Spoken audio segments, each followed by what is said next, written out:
پاکستان میں پنجاب اسمبلی نے ایک نیا قانون منظور کیا ہے، متنازع قانون، جس کے حوالے سے بہت بحث ہو رہی ہے، اور بحث یوں کہ وہ قانون ایک آمرانہ قانون ہے۔ وہ قانون کیا ہے، کیسے، وہ تو ظاہر ہے آپ کو ایک اگلی ویڈیو میں تفصیل سے بتاؤں گا کہ کیوں، لیکن اس وقت جو بنیادی معاملہ ہے وہ یہ کہ آپ کو تھوڑا سا سیاق بتانے کی ضرورت ہے کہ قانون کیوں بنتا ہے اور یہ قانون جو بنا ہے یہ کیوں متنازع ہے۔ یاد رکھیے گا کہ قانون کی بنیاد یہ ہوتی ہے کہ ایک ایسا ضابطہ طے کیا جائے جو سب کے لیے ہو، سب پر برابری سے نافذ ہوتا ہو اور اس میں سب کا فائدہ ہو۔ یہ بنیاد ہے ہر قانون کی، دنیا بھر کے تمام قوانین کی بنیاد یہی ہے۔ مزے کی بات یہ ہے کہ جب کوئی قانون کہیں توڑا جاتا ہے یا اس میں استثناء پیدا کیا جاتا ہے تو بھی بنیادی نقطہ یہی رہتا ہے، اور وہ یہ کہ وہ استثناء بھی تمام کے لیے ہو، تمام پر نافذ ہوتا ہو، اس کا فائدہ بھی تمام کو۔ مثال کے طور پر سگنل پر گاڑی رکنا، اس میں یہ قانون سب کے لیے ہے اور اس قانون کا فائدہ بھی سب کو ہے، لیکن جب ایمبولینس یا فائر بریگیڈ کی گاڑی آتی ہے اور وہ لال بتی توڑتی ہے تو یہ قانون میں استثناء ہے، اور یہ بھی سب پر لاگو ہوتا ہے۔ اس ایمبولینس میں کوئی بھی ہو سکتا ہے، آپ بھی ہو سکتے ہیں، میں بھی ہو سکتا ہے، کوئی بھی ہو سکتا ہے، اور اس کا فائدہ اس لیے سب کو ہوتا ہے۔ تو قانون بنتا بھی سب کے لیے ہے، قانون ٹوٹتا بھی سب کے لیے اگر ٹوٹے تو۔ معاشرہ اس کے علاوہ کوئی اور راستہ اگر اپنائے تو وہ قانون نہیں ہوتا، وہ صرف اور صرف ایک انٹرسٹ گروپ کا، ایک مفاد پرست ٹولے کا اپنا کوئی ضابطہ ہوتا ہے۔ ایسا ہر قانون جس سے چند افراد کو فائدہ ہو اور باقی سب کا نقصان ہو جائے، یا جو سب پر نافذ نہ ہوتا ہو، صرف چند افراد پر نافذ ہوتا، وہ قانون نہیں ہوتا۔ اس کو سماجیات میں اس ایسے قانون کو فقط ایک اشرافیہ یا ایک خاص گروپ کا ایک مفاد پرستانہ اقدام کہا جاتا ہے۔ پنجاب میں توہین عزت کے حوالے سے جو نیا قانون ہے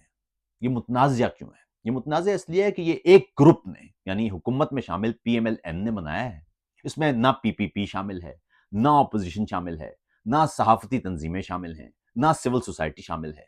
یہ چند افراد نے ایک قانون بنایا ہے جس کا فائدہ چند افراد کو ہونا ہے۔ اس کا بنیادی مقصد انہوں نے یہ بنایا ہے، بنیادی جو نیت ہے، قانون میں نیت بڑی امپورٹنٹ ہوتی ہے، یہ بھی یاد رکھیے گا۔ جس طرح ایک جرم کے پیچھے ایک نیت ہوتی ہے، اور جب جج فیصلہ کرتے ہیں تو اس نیت کو سامنے رکھ کے فیصلہ کرتے ہیں، اسی طرح قانون بناتے ہوئے بھی ایک نیت ہوتی ہے جو یہ طے کرتی ہے کہ قانون کیوں بنایا گیا ہے۔ نیت صرف یہ ہے کہ ظاہر ہے پی ٹی آئی وہ بہت متحرک ہے، اور پی ٹی آئی بے شمار اپنے جو معاملات ہیں وہ پروپیگنڈا کے ذریعے بھی چلاتی ہے۔ بہت ساری ایسی تصویریں، بہت سارے جعلی الزامات وہ سامنے رکھ کے اور وہ پھیلا دیے جاتے ہیں، اور وہ ظاہر ہے سوشل میڈیا پر اور پھر واٹس ایپ گروپس میں وہ بالکل منوان وہ لے لیے جاتے ہیں، اور اس طرح سے پھر ایک بات پھیل جاتی ہے۔ بات ٹھیک ہے، اور یہ بات بالکل اس پر میرے خیال میں پاکستان کی تمام سول سوسائٹی سمجھتی ہے کہ توہین عزت کے قوانین سخت ہونا چاہیے، لیکن توہین عزت کے قوانین سخت ہونا چاہیے کی آڑ میں اگر آپ صرف ایک گروپ کو نشانہ بنائیں تو یہ کوئی راستہ تو نہیں ہے۔ یعنی اصولی طور پر ہونا یہ چاہیے تھا کہ اگر آپ ایک قانون بنا رہے ہیں تو اس قانون میں سب کو شامل کرتے تو وہ متنازع نہیں ہوتا۔ صحافتی تنظیموں سے آپ نے پوچھا نہیں، صحافیوں سے آپ نے پوچھا نہیں، آپ نے ایک قانون بنا دیا ہے۔ یاد رکھیے کہ 2015 میں پی ایم ایل این نے، 2015-2016 میں پی ایم ایل این نے، جب چودھری نثار صاحب وزیر داخلہ ہوا کرتے تھے، فوجی آشیرواد سے وہ بھی تھے، تو اس وقت انہوں نے ایک قانون بنایا تھا کہ فوج پر تنقید نہیں ہو سکتی، اور اس کا نقصان یہ ہوا، اس وقت انہوں نے بتایا تھا کہ یہ دیکھیے نا، ملک کے عظیم تر مفاد میں، ورنہ تو ملک شام اور عراق بن جائے گا اگر فوج پر تنقید ہوئی، یا شکر کریں کہ ہم فوج موجود، اس وقت یہ جملے ہوتے تھے۔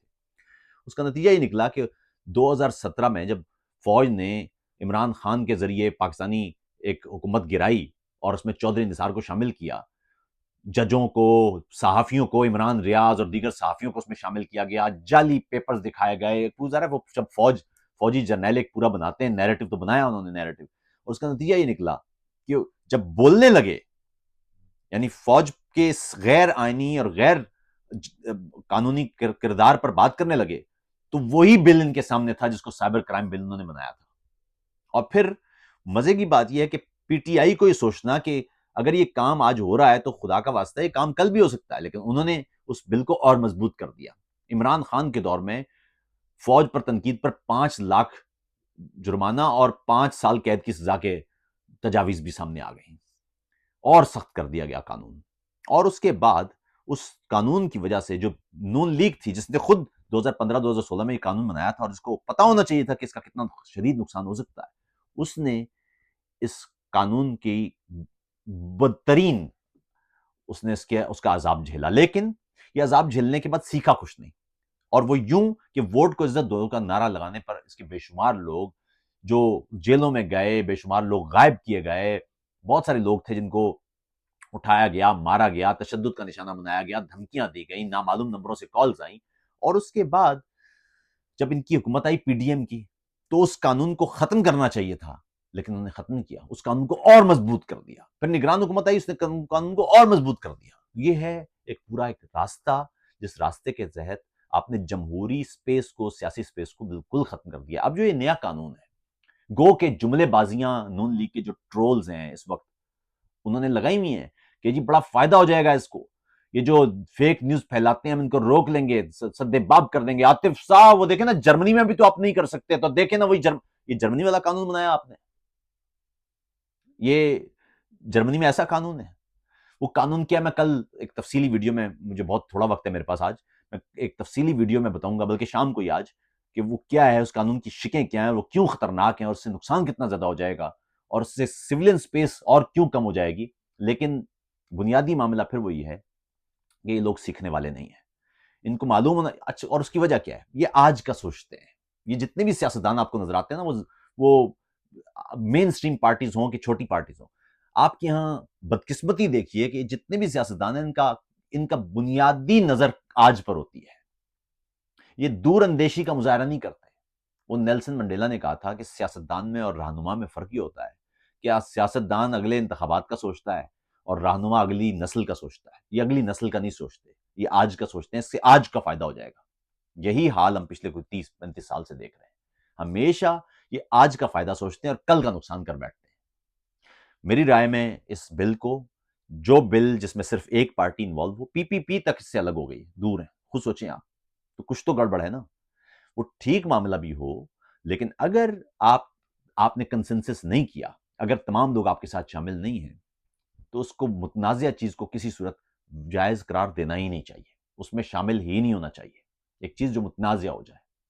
بے شمار ایسے میں مثالیں دے سکتا ہوں آپ کو کہ وہ ٹھیک بھی ہوں، آپ کی نیت بھی ٹھیک ہو، لیکن اس کے باوجود اگر وہ متنازع ہو جائے، اس سے فاصلہ اختیار کر لینا چاہیے، کیونکہ اس کا مطلب یہ ہے کہ وہ جو قانون کی بنیادی آئیڈیالوجی ہے کہ وہ سب کے لیے ہوگا اور اس کا سب کو فائدہ ہوگا، اس سے آپ دور ہو جائیں گے۔ تو اس لیے میری رائے میں کہ یہ جو بل ہے، یہ نون لیگ ایک اور اپنے لیے گڑھا کھود رہی ہے، اس سے عوامی سطح پر بھی نون لیگ کو نقصان ہوگا، اور اس سے